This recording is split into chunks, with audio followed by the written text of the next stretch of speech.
नमस्कार विद्यार्थी मित्रांनो, MPSC फोरम या आपल्या एज्युकेशनल चॅनलवर तुमच्या सर्वांचं स्वागत आहे। तर आजच्या लेक्चरमध्ये आपण पाहणार आहोत तो म्हणजे महाराष्ट्र भूगोलावरील प्रश्न उत्तरे पार्ट 3। ठीक आहे, आपण ही सीरीज स्टार्ट केलेली आहे। सुरुवातीला आपण सर्व प्राकृतिक भूगोलावरील प्रश्न उत्तरे पाहणार आहोत डिटेलमध्ये स्पष्टीकरणासहित। ठीक आहे, तर ह्या अगोदर आपण 2 पार्ट पाहिलेले आहेत, म्हणजे टोटल 50 क्वेश्चन आपण पाहिलेले आहेत आणि आज आपण पुढचे क्वेश्चन म्हणजे 51 ते 75 असे 25 क्वेश्चन आजच्या पार्ट 3 मध्ये पाहणार आहोत। ठीक आहे, तर बाकी झालेल्या सर्व लेक्चर्सची लिंक मी डिस्क्रिप्शन बॉक्समध्ये दिलेली आहे। जर तुम्ही अजूनही ते लेक्चर्स पाहिले नसतील तर नक्की जाऊन पहा। तर चला आपण आजच्या लेक्चरला स्टार्ट करूया। तर टॉपिक आहे महाराष्ट्राच्या प्राकृतिक भूगोलावरील प्रश्न उत्तरे आणि हा आज आपण जो पाहतोय तो पार्ट 3 आहे। ह्या अगोदर आपण पार्ट आणि पार्ट 2 पाहिलेले आहेत आणि क्वेश्चनचे एक्सप्लेनेशन सुद्धा आपण तिकडे पाहिलेले आहे, म्हणजे स्पष्टीकरणासहित आपण सर्व क्वेश्चन्स पाहिलेले आहेत। टोटल पार्ट 1 आणि पार्ट 2 मध्ये आपण टोटल 50 म्हणजे 50 क्वेश्चन पाहिलेले आहेत विथ डिटेल एक्सप्लेनेशन आणि आज आपण 51 ते 75 असे टोटल 25 क्वेश्चन आजच्या लेक्चरमध्ये आपण पाहणार आहोत। ठीक आहे, तर चला आपण आजच्या लेक्चरला स्टार्ट करूया। तर क्वेश्चन नंबर 51 काय आहे? महाराष्ट्राच्या पश्चिमेला व अरबी समुद्राला लागून असलेल्या सह्याद्री पर्वताचा डॅश डॅश होऊन कोकण किनारपट्टी निर्माण झालेली आहे। आपण जेव्हा कोकण किनारपट्टी हा लेक्चर पाहिला कोकणाबद्दलचा तेव्हा ही डिटेल एक्सप्लेनेशन मी तिकडे तुम्हाला सांगितलेली आहे। ठीक आहे, तर आत्ताचा काय ऑप्शन आहेत? 4 ऑप्शन दिलेत, उत्थापन, प्रस्तरभंग, निमज्जन की भूकंप। इझी आहे पण खूप इम्पॉर्टंट क्वेश्चन आहे। तर याचा आन्सर करणार आहे ऑप्शन नंबर 2। महाराष्ट्राच्या पश्चिमेला व अरबी समुद्राला लागून असलेल्या सह्याद्री पर्वताचा प्रस्तरभंग होऊन कोकण किनारपट्टी निर्माण झालेली आहे। ठीक आहे, इम्पॉर्टंट वर्ड आहे, लक्षात ठेवा। त्यानंतर क्वेश्चन नंबर 52 काय आहे? कोकण किनाऱ्यापासून पूर्वेकडे सह्याद्रीच्या पायथ्यालगत प्रदेशाची उंची डॅश डॅश। ठीक आहे, काय विचारले? सह्याद्रीच्या पायथ्यालगत प्रदेशाची उंची काय होते? तर याचा आन्सर काय येणार आहे मित्रांनो? 4 ऑप्शन दिलेत, वाढत जाते, कमी कमी होत जाते, सारखी राहते की ऑप्शन नंबर 4 वरीलपैकी कोणतेही नाही। त्याचा आन्सर काय येणार आहे? तर याचा आन्सर असणार आहे ऑप्शन नंबर 1 वाढत जाते।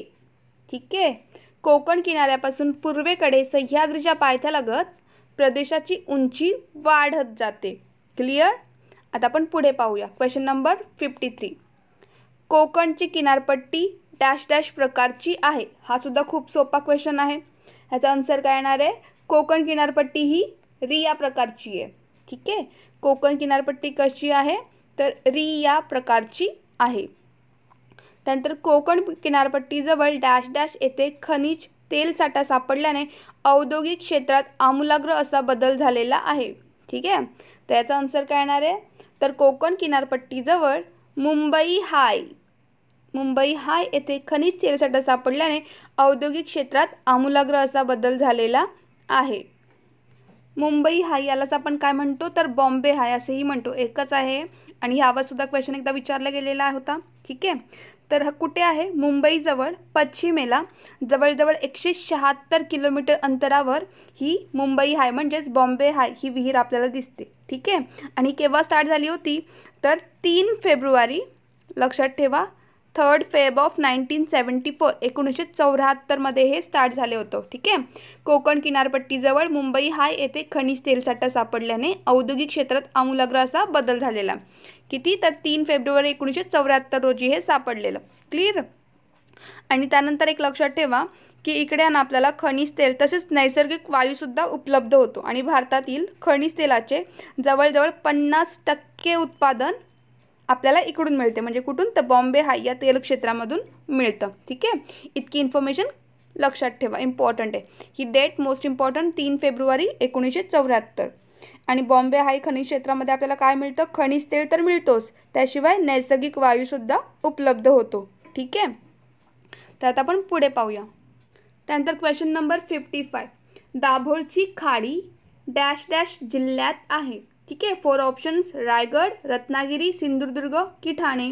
ठीक आहे, आपण कोकणातील सर्व खाड्या पाहिलेल्या आहेत आपल्या लेक्चर सिरीजमध्ये।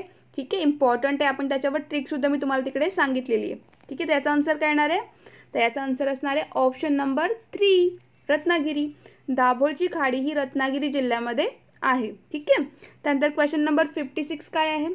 सह्याद्री पर्वतरांगेवरून उत्तरेकडून दक्षिणेकडे गेल्यास त्याची उंची डॅश डॅश होते. ठीक आहे, हा सर्वांनाच आन्सर यायला पाहिजे बिकॉज ह्या अगोदरच्या लेक्चरमध्ये मी हा क्वेश्चन एक्सप्लेन केलेला आहे. ठीक आहे, तो थोडा ऑपोजिट होता. इकडे काय विचारलेलं आहे, उत्तरेकडून दक्षिणेकडे गेल्यास त्याची उंची कशी होते. ठीक आहे, तर याचा आन्सर काय होणार आहे, तर कमी कमी होते. Option number 4 right. उत्तरेकडून दक्षिणेकडे गेल्यास उंची कमी होते, परंतु दक्षिणेकडून उत्तरेकडे गेल्यास त्याची उंची कशी होते, तर वाढत जाते. क्वेश्चन कसाही विचारला तरी तुम्हाला याचा आन्सर माहिती पाहिजे. त्यानंतर क्वेश्चन नंबर 57 काय आहे, सह्याद्री पर्वताच्या नद्यांच्या डॅश डॅश कार्यामुळे जलविभाजकाची स्थाने बदललेली आहेत. इम्पॉर्टंट क्वेश्चन आहे. काय ऑप्शन दिलं याच्यामध्ये, अपक्षरण म्हणजेच खनन, वहन, निक्षेपण म्हणजे संचयन, वरीलपैकी कोणतेही नाही. ठीक आहे, तर याचा आन्सर काय येणार आहे, त्याचा आन्सर असणार आहे ऑप्शन नंबर 1. सह्याद्री पर्वताच्या नद्यांच्या अपक्षरण म्हणजेच खनन कार्यामुळे जलविभाजकाची स्थाने बदललेली आहेत.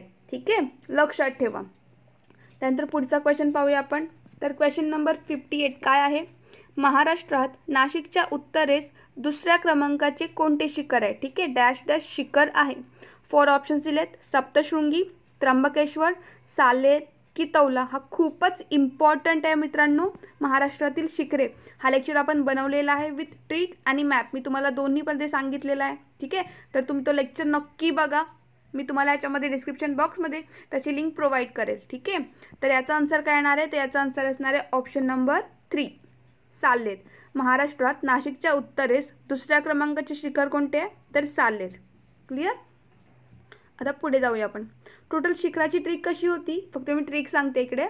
कसा मी हसतो असे अत्रेंनी तिला विचारले आहे. ठीक आहे, याच्यामध्ये सर्व महाराष्ट्रातले जे इम्पॉर्टंट शिखरे आहेत ते मी तुम्हाला तिकडे मेन्शन केलेले आहेत. ठीक आहे, खूपच इझीमध्ये सांगितलेलं आहे, तर नक्की तो टॉपिक पहा तुम्ही. तर आता आपण पुढे पाहूया. क्वेश्चन नंबर 59 काय आहे, कर्नाळा किल्ला डॅश डॅश जिल्ह्यात आहे. 4 ऑप्शन्स दिलेत, ठाणे, रायगड, सिंधुदुर्ग की पुणे. तर याचा आन्सर काय येणार आहे, ऑप्शन नंबर 2 कर्नाळा किल्ला हा रायगड जिल्ह्यात आहे. ठीक आहे. त्यानंतर क्वेश्चन नंबर 60 काय आहे, आंबाघाट हा कोणत्या मार्गावर आहे. 4 ऑप्शन्स, कोल्हापूर रत्नागिरी, नाशिक मुंबई, कराड चिपळूण की पुणे मुंबई. ठीक आहे, तर याचा आन्सर काय येणार आहे, तर याचा आन्सर असणार आहे ऑप्शन नंबर 1 कोल्हापूर आणि रत्नागिरी या मार्गावर आंबाघाट आहे. ठीक आहे, आपण महाराष्ट्रातील सर्व घाट क्लिअर केलेले आहेत. ठीक आहे, त्यावर सुद्धा मी लेक्चर बनवलेलं आहे, नक्की पहा. ज्यांनी आपली लेक्चर सिरीज पाहिलेली आहे त्यांना हे सर्वच क्वेश्चन इझिली अटेम्प्ट होणार आहेत. क्लिअर. तर आता आंबाघाट हा कोल्हापूर व रत्नागिरी मार्गावर आहे. आता बाकीसुद्धा आपण पाहूया एकदा. तर ऑप्शन सेकंडमध्ये काय दिलेलं आहे, नाशिक मुंबई. तर मुंबई नाशिक कोणता घाट येतो, तर तो आहे थळघाट. ठीक आहे, नाशिक मुंबई किंवा मुंबई नाशिक थळघाट किंवा आपण त्याला कसारा घाट असेही म्हणतो. त्यानंतर कराड चिपळूण. ठीक आहे, कराड चिपळूणवर कोणता घाट आहे, तर तो आहे कुंभार्ली घाट. कुंभार्ली घाट कुठे आहे, तर तो कराड चिपळूणवर आहे. त्यानंतर पुणे मुंबई इथे कोणता आहे, तर तो आहे बोरघाट. ठीक आहे, कोल्हापूर रत्नागिरी आंबाघाट, मुंबई नाशिक थळघाट, कराड चिपळूण कुंभार्ली घाट आणि मुंबई पुणे बोरघाट. ठीक आहे. आता क्वेश्चन नंबर 61 काय आहे, हरिश्चंद्र बालाघाट डोंगररांगेमुळे डॅश डॅश खोरी वेगळी झालेली आहेत. ठीक आहे, तर याच्यामध्ये तुम्हाला काय दिलेले आहेत, 4 ऑप्शन दिलेले आहेत. तुम्हाला डोंगररांगा पाहिलेल्या आहेत आपण प्रमुख, तर पहिला मी तुम्हाला ते सांगते. तर प्रमुख 4 डोंगररांगा कोणत्या होत्या, तर सर्वात उत्तरेला होती ती म्हणजे सातपुडा. ठीक आहे, सातपुडा. त्यानंतर सातमाळा अजिंठा, त्यानंतर हरिश्चंद्र बालाघाट आणि सर्वात दक्षिणेला कुठली होती, तर महादेव डोंगररांगा. ठीक आहे, ह्या 4 डोंगररांगा लक्षात ठेवा. त्यानंतर सर्वात उत्तरेला म्हणजे सातपुडाच्या उत्तरेला कोणती नदी वाहते, तर ती आहे नर्मदा. आणि सातपुडाच्या दक्षिणेला कोणती होती, तर ती होती तापी पूर्णा. म्हणजे नर्मदा व तापी या 2 नद्यांची खोरी कोणत्या डोंगररांगेने जर अलग केली असं विचारलं तर ती आहे सातपुडा पर्वतरांग. ठीक आहे. त्यानंतर सातमाळा अजिंठा डोंगररांगांनी कोणत्या 2 नद्यांची खोरी वेगळी केली, तर ती उत्तरेला तापी आणि दक्षिणेला गोदावरी. ठीक आहे. त्यानंतर हरिश्चंद्र बालाघाट डोंगररांगेंनी उत्तरेला गोदावरी आणि दक्षिणेला भीमा या 2 नद्यांची खोरी वेगळी केली. त्यानंतर महादेव डोंगररांगेंनी उत्तरेला भीमा आणि दक्षिणेला कोणती, तर ती आहे कृष्णा नदीचे खोरे. हे दोन खोरे वेगळे केलेले आहेत. ठीक आहे, इम्पॉर्टंट आहे, नक्की पहा. हा लेक्चर व्यवस्थित पहा. मी तसं इथे तुम्हाला सांगितलेलंच आहे, हे लक्षातच ठेवा. तर इथे क्वेश्चन काय विचारलेला होता की हरिश्चंद्र बालाघाट डोंगररांगेमुळे कोणत्या खोरी वेगळी झालेल्या आहेत. ही आहे हरिश्चंद्र बालाघाट डोंगररांगा. इथे दिसत असेल उत्तरेला गोदावरी आणि दक्षिणेला भीमा. तर याचा आन्सर काय येणार आहे, ऑप्शन नंबर 4. गोदावरी व भीमा या दोन नद्यांची खोरी वेगळी झालेली आहे. क्लिअर. नंतर क्वेश्चन नंबर 62 काय आहे, गाविलगड टेकड्या कोणत्या जिल्ह्यात आहे. तर गाविलगड टेकड्या आहेत अमरावती जिल्ह्यामध्ये. टेकड्यांवर सुद्धा लेक्चर बनवलेला आहे आपण, तो सुद्धा पाहून घ्या. त्यानंतर महाराष्ट्र पठाराची पश्चिम पूर्व लांबी किती आहे. ठीक आहे, तर पश्चिम पूर्व लांबी किती, तर ती आहे 800 किलोमीटर. ओके. आणि कोकण किनारपट्टीची लांबी जर विचारली तर ती किती आहे, तर ती आहे 720 किलोमीटर.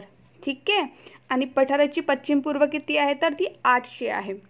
त्यानंतर क्वेश्चन नंबर 64 काय आहे, महाराष्ट्र पठाराचा लाभारस डॅश डॅश प्रकारचा आहे. ठीक आहे, तर कोणत्या प्रकारचा आहे, 4 ऑप्शन दिलेत. ॲसिड, उदासीन, बेसिक की वरीलपैकी कोणतेही नाही. तर कोणता आहे, तर तो आहे बेसिक. महाराष्ट्र पठाराचा लाभारस बेसिक प्रकारचा आहे. ठीक आहे.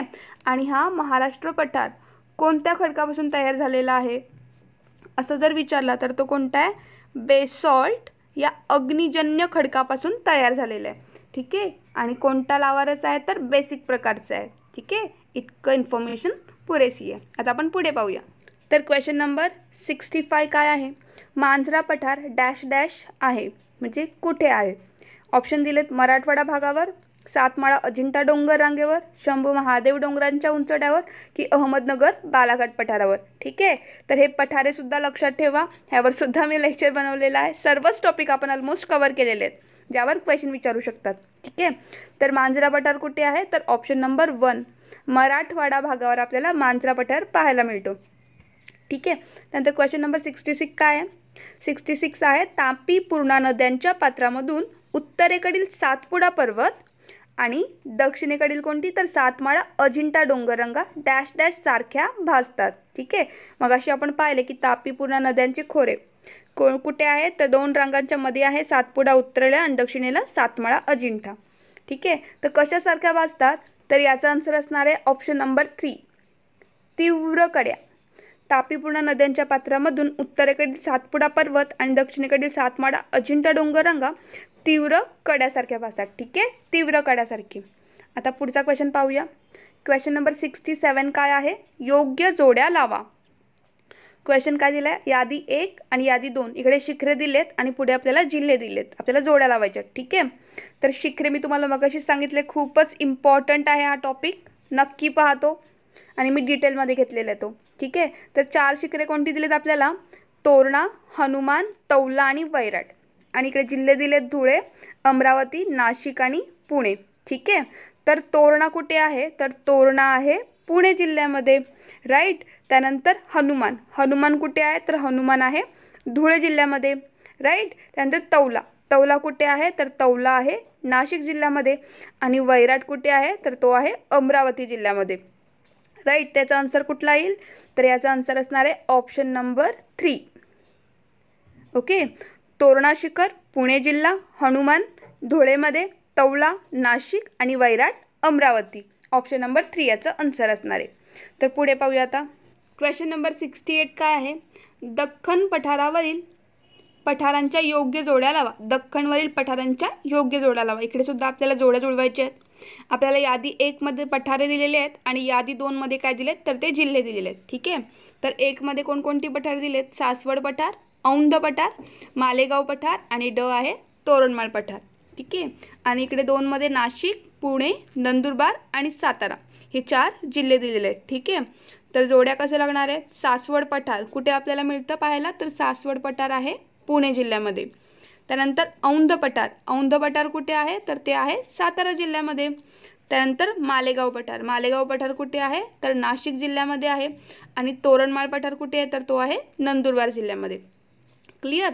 सासवड पठार पुणे जिल्हा, औंध पठार सातारा जिल्हा, मालेगाव पठार नाशिक जिल्हा आणि तोरणमाळ पठार कुठे, तर तो आहे नंदुरबार जिल्हा. तर याच्यामुळे आपल्याला आन्सर कोणता येईल, ऑप्शन नंबर 4. ठीक आहे, ऑप्शन नंबर 4 याचं आन्सर असणार आहे. आता आपण पुढे बघूया पुढचा क्वेश्चन. क्वेश्चन नंबर 69 काय आहे, तर महाराष्ट्रामधील खालील डोंगर रंगाचा उत्तरेकडून दक्षिणेकडे आपल्याला क्रम लावायचा आहे. तर मित्रांनो, तुम्ही सर्वच्या सर्व ऑप्शन रीड करा. मी तुम्हाला आता डिरेक्टली याच्यामध्ये आन्सर सांगणार आहे. तर सर्वात उत्तरेला कोणता येईल, तर उत्तरेकडून दक्षिणेकडे लावायचं, राईट. तर उत्तरेला येईल गाळण्याचे डोंगर, त्यानंतर सातमाळा रांगा, मग दंडोबा रांग आणि चिकोडी रांग. ठीक आहे, तर याचा आन्सर काय येणार आहे, तर याचा आन्सर असणार आहे ऑप्शन नंबर 2. गाळण्याचे डोंगर, सातमाळा रांगा, दंडोबा रांग आणि चिकोडी रांग, ऑप्शन नंबर 2. सगळ्या डोंगर रांगासुद्धा लक्षात ठेवा, उत्तरेकडून दक्षिणेकडे कोणत्या आणि दक्षिणेकडून उत्तरेकडे कोणता क्रम लागेल. ठीक आहे, क्वेश्चन नंबर 70 काय आहे, विदर्भाच्या पूर्व भागात डॅश डॅश प्रकारचे खडक आपल्याला पाहायला मिळते. ठीक आहे, तर ऑप्शन काय दिलेत, बेसॉल्ट, जलजन्य, बॅथोलित की रूपांतरित. तर विदर्भाच्या पूर्व भागात आपल्याला बॅथोलित प्रकारचे खडक आहेत असे आपल्याला पाहायला मिळते. ठीक आहे, बॅथोलित प्रकारचे खडक आहेत. त्यानंतर क्वेश्चन नंबर 71 काय आहे, महाराष्ट्रात दक्षिण व पूर्व भागात आढळणाऱ्या कडप्पा खडकाला डॅश डॅश सिरीज म्हणतात. तर याचा आन्सर काय असणार आहे, तर याचा आन्सर असणार आहे ऑप्शन नंबर 1 कलाडगी. महाराष्ट्रात दक्षिण व पूर्व भागात आढळणाऱ्या कडप्पा खडकाला कलाडगी सिरीज असेही म्हणतात. ठीक आहे, लक्षातच ठेवा, खडकसुद्धा खडक प्रणाली इम्पॉर्टंट टॉपिक आहे. क्लिअर इथपर्यंत मित्रांनो. आता पुढचे क्वेश्चन आपण पाहूया.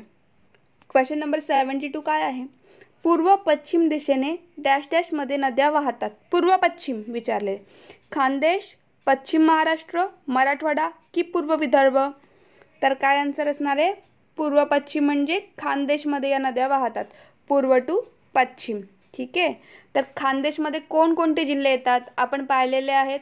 हा कोणता, तर खानदेशमध्ये येतात 3 जिल्हे, धुळे, नंदुरबार आणि जळगाव.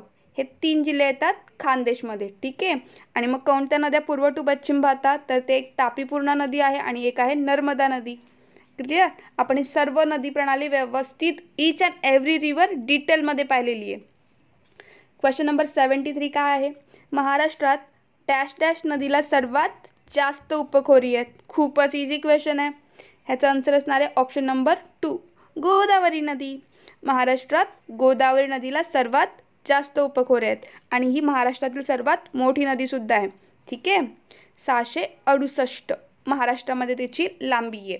ठीक आहे, आणि तिला सर्वात जास्त उपनद्या आहेत, उपखोरी आहेत. त्यानंतर क्वेश्चन नंबर 74, गोदावरी नदीला आणखीन काय नाव आहे, तर महाराष्ट्राची दक्षिण गंगा असे म्हणतात. ठीक आहे, तिला दक्षिण गंगा असेही म्हणतात. त्यानंतर महाराष्ट्राचे सर्वात जास्त क्षेत्रफळ कोणत्या नदीने व्यापलेले आहे, सेम आन्सर आहे ऑप्शन नंबर 4 गोदावरी नदीने. ती सर्वात मोठी नदी आहे. क्वेश्चन नंबर 75 काय आहे, कन्हान, पेंच व वाघ या उपनद्या कोणत्या खोऱ्यात आहेत. कन्हान, पेंच व वाघ या उपनद्या वैनगंगा या खोऱ्यात आहेत.